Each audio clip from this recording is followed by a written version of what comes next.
Et salut à tous les amis, c'est CryptoPartage, c'est un plaisir de vous retrouver pour cette vidéo d'analyse du 18 avril 2021. Bon, voilà, map entièrement dans le rouge, on a eu une grosse correction durant la nuit, Bitcoin est venu chercher les 50 000 dollars, donc là il a quand même bien rebondi, quasiment 55 000. Du côté d'Ethereum pareil, on est tombé à 2000 et quelques, petit rebond à 2100. Et du côté des altcoins, évidemment, on a suivi le leader, le Bitcoin. On est donc très bien dans le rouge. On a des moins 30%, notamment sur DOT, moins 20% sur Link, pareil sur Uni, moins 15 sur le BNB, moins 22 sur XRP. On a uniquement le Dogecoin qui est dans le vert. Voilà, petit troll, ce fameux Doge qui fait l'inverse du marché. D'ailleurs, ça aurait pu nous mettre la puce à l'oreille, le pump du Dodge concernant un petit peu cette grosse correction, mais je vais y revenir un peu plus en détail dans mon analyse en seconde partie de vidéo. Là on va essentiellement se focaliser sur les graphiques, voir un petit peu ce que signifie du coup cette correction et si c'est la fin du bullrun ou non. Ironie du sort, hier je sors une vidéo, la fin du bullrun, du coup dans la nuit qui suit, hop, on a une grosse correction. Alors c'est vraiment le hasard, puisque de toute façon je vous ai pas dit qu'on allait corriger dans les jours à venir. Je pensais pas, parce que voilà, on avait fait un breakout. Je pensais encore qu'on allait avoir droit à une impulsion qui pourrait nous mener jusqu'aux 70-80K. Bon, je vais pas dire que ça va pas être le cas, mais ça remet quand même en question pas mal de choses, je pense. Enfin bref, on va se retrouver sur les graphiques, ça sera plus parlant. On n'oublie pas quand même les bonnes habitudes malgré cette correction. On se rapproche quand même très fortement des 10K, 9,3. Donc n'oubliez pas votre petit pouce bleu, votre petit commentaire et de vous abonner et de nous rejoindre aussi sur le Discord. Voilà, on est pas mal en train de se soutenir dans cette période compliquée. J'essaie voilà, de rassurer le plus de personnes tout en étant objectif et aussi de nous rejoindre du coup sur Twitter et sur Insta. Allez, on débute les news. Je vais être assez rapide pour ces news. Je vais vraiment parler uniquement des rumeurs qui auraient pu causer du coup cette correction qui a eu lieu cette nuit. Donc il y en a deux. Donc la première qui est vraiment pour le coup une grosse rumeur. D'ailleurs la deuxième c'est pas une rumeur, je sais pas pourquoi j'ai dit que c'était une rumeur, mais en tout cas la première c'est tout simplement que le Trésor américain attaquerait toutes les entreprises possédant des cryptos pour blanchiment d'argent. Alors évidemment si cette rumeur s'avère vrai, là pour le coup ce serait très inquiétant, mais bon pour l'instant c'est qu'une rumeur, donc on ne va pas se baser sur cette rumeur, on va attendre que des faits avérés tombent. Et deuxième du coup raison qui pourrait expliquer cette grosse correction qu'on a eue cette nuit, c'est tout simplement le hash rate qui est tombé en Chine. Donc des mineurs ont été obligés de débrancher, il y a eu une coupure d'électricité tout simplement dans une province chinoise à cause d'inondations. Donc voilà, on sait que, enfin Wuliwu nous le montre ici, la corrélation entre le hash rate et le prix, elle existe. Voilà, je vous le mets en grand écran, voilà. Hop, direct le prix qui corrige dès que le hash rate descend, vous avez le prix, pardon, le hash rate est en orange, le prix est en bleu, vous avez le prix qui corrige dès que le hash rate descend, le prix corrige. Donc voilà, on a une corrélation entre les deux, donc c'est clairement l'hypothèse la plus plausible, je pense. Dites-moi en commentaire ce que vous en pensez. Alors juste avant de passer sur les graphiques et rentrer un peu plus en profondeur dans l'analyse technique et voir concrètement ce qui s'est passé sur cette correction, je voulais revenir sur la situation du marché actuel, parce que voilà, là on essaie de trouver des raisons. C'est peut-être le hash rate, peut-être que c'est causé uniquement à cause de ça, mais je pense qu'il y a quand même aussi la situation du marché actuel, avec notamment tous les pumps qu'on a eu sur les altcoins ces derniers jours, et surtout l'euphorie qui commençait vraiment à redevenir malsaine, j'ai envie de dire, sur les cryptos. Hier, je l'ai vu d'ailleurs sur ma vidéo quand j'ai posté qu'on pouvait potentiellement avoir un top du bullrun, et surtout dans la vidéo, j'explique bien que c'est juste une hypothèse. Je dis pas que voilà, c'est officiel, ça y est, c'est la fin du bullrun. Non, je donne une hypothèse. Et juste le fait d'émettre une hypothèse, et j'ai eu des commentaires un petit peu moqueurs. Les gens ne prenaient pas ça au sérieux, les gens rigolaient, les gens me disaient non mais on est à peine au début du bullrun, voilà, qu'est-ce que tu racontes? Enfin, en gros, ils sont dans leur bulle et ils ne pensent qu'au fait que Bitcoin va monter. Alors que non, c'est pas ça. L'investissement, on doit savoir se remettre en question, et surtout, on ne prédit pas l'avenir, on ne connaît pas l'avenir. Donc, affirmer une chose, affirmer que voilà, Bitcoin, ce n'est pas la fin du bullrun, alors qu'en plus de ça, on a quand même des indicateurs qui sont en surchauffe, on a des petits signaux qui montrent que voilà, on pourrait arriver à un top. C'est quand même, je trouve, très dangereux. Et voilà, vous l'avez vu aujourd'hui, on tombe sur une correction, personne s'y attend. Vraiment, là, le marché, tout le monde était euphorique. Et généralement, bah, le marché, il aime bien aller à contre-courant. Alors voilà, je vais pas faire le mec qui donne des leçons, parce que parler après coup, c'est facile. Mais vraiment, voilà, le marché, là, bah, il s'est payé, j'ai envie de dire, il a liquidé énormément de personnes. Tous ceux qui étaient en longue, voilà, en levier, tout ça, vous avez certainement pris très cher. Si vous n'avez pas été liquidé, bah, vous avez de la chance. Mais attention, vraiment, voilà, il faut se méfier. Et je trouve que voilà, c'est quand même une belle leçon que le marché nous apprend aujourd'hui. Ce qu'il faut faire, bah, c'est la garder en tête, se rappeler bah, que ce genre de choses peut arriver. Et maintenant, bah, travailler et faire en fonction de ça pour l'avenir. Allez, on se retrouve pour l'analyse technique du Bitcoin. Donc après cette énorme correction, on va faire toutes les unités de temps. Là vraiment, on va prendre notre temps, on va essayer d'être le plus objectif possible, vraiment d'essayer de lire ce graphique de la meilleure des façons et de tirer bah, des hypothèses, voir ce qui peut nous attendre dans les jours, semaines et mois à venir. Donc on commence en 4 heures. Donc voilà, cette énorme bougie, on est quand même passé de 60 000 $ à 50 000 $, donc une perte de 10 000 $ en 4 heures, c'est pas négligeable. Et vous voyez, hop, on s'est arrêté pile poil sur ce niveau qui nous avait stoppé lors de la correction ici. On était passé de 61 000 à 50 000, donc ici pile poil ce niveau, donc c'est ce support qui est très puissant. Donc voilà, en 4 heures, et même on va voir sur les autres unités de temps, voilà, on a ce gros support à 51 000 $. Maintenant, en 4 heures, évidemment, on est en tendance baissière, là c'est clair et net. Vous voyez, on a eu du coup ce rebond ici, on est venu rebondir quand même jusqu'à ce niveau-ci, à 58 000 $ près. Vous voyez, la mèche, elle est chirurgicale, elle est très précise. On bute encore une fois du coup sur ce niveau, cette résistance. Donc voilà, maintenant on est compris entre cette borne-ci des 50 000 $ et ce niveau-ci des 58 000. On peut même du coup rajouter ici ce petit niveau là, vous voyez qu'on est au niveau, on a clôturé pile poil là. Donc sur ce support finalement, parce que ici, hop, ça nous avait soutenu, et ici pareil, donc des 55 000 $ pour l'instant en 4 heures, donc on se situe plus précisément entre les 55 000 et les 58 000, et on est en tendance baissière. Au niveau du RSI, on est quand même pas mal on passe en survente. Vous voyez ici, on est rentré dans le niveau très très bas, donc théoriquement, on devrait quand même constater une petite reprise ou du moins une petite consolidation avant que peut-être le cours reparte à la baisse. Le MACD aussi est très bear. Donc voilà. Allez, on se retrouve maintenant pour l'analyse en daily. Alors on va commencer par les figures chartistes qu'il y a sur le cours, étudier le cours.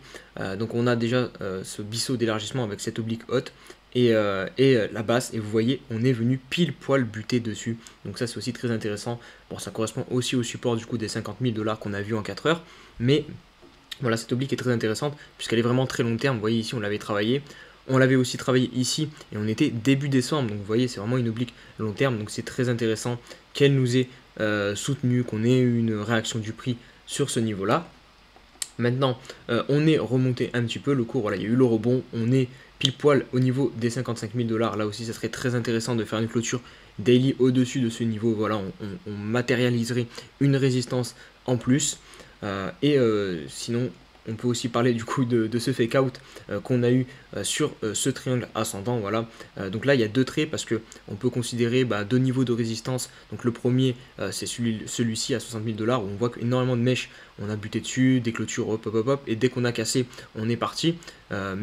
Pour du coup là c'était un pullback qu'on était en train de faire. J'avais mis deux niveaux puisqu'on aurait pu considérer que l'ancien ATH aurait pu servir de support. Finalement non, on le transperce, on vient sur ce niveau-ci et finalement non plus, ça ne tient pas, on transperce et là derrière on dégueule. Donc voilà, on peut du coup mettre l'objectif théorique de ce triangle ascendant, on l'a cassé à la baisse. Donc regardez, hop, si on le met maintenant, on tombe pile poil sur le support de 41K. Donc c'est ce que nous indique voilà, les objectifs théoriques de ce triangle ascendant. Après, ce triangle, on l'a cassé par le haut en théorie, mais c'est un fake out, donc c'est une impureté. Donc est-ce qu'il faut le prendre en compte? Voilà, ça c'est à vous, à nous de voir la pertinence de ce triangle, mais il faut quand même noter que voilà, on a une impureté sur ce triangle ascendant. Maintenant, on va passer aussi rapidement au RSI, parce qu'il y a des choses à dire. Vous voyez, on avait du coup ce triangle descendant qu'on avait cassé à la hausse, et là aussi je vous avais dit que c'était quand même un signal assez puissant, qu'on allait partir chercher du coup les 70K, les 80K peut-être, enfin une impulsion haussière en tout cas. Finalement non, on réintègre, et attention, là on vient sur un niveau de RSI aussi très intéressant et pertinent, donc le 43.10 voyez, à chaque fois, on l'a touché. Depuis un bon moment, on n'a pas perdu ce niveau.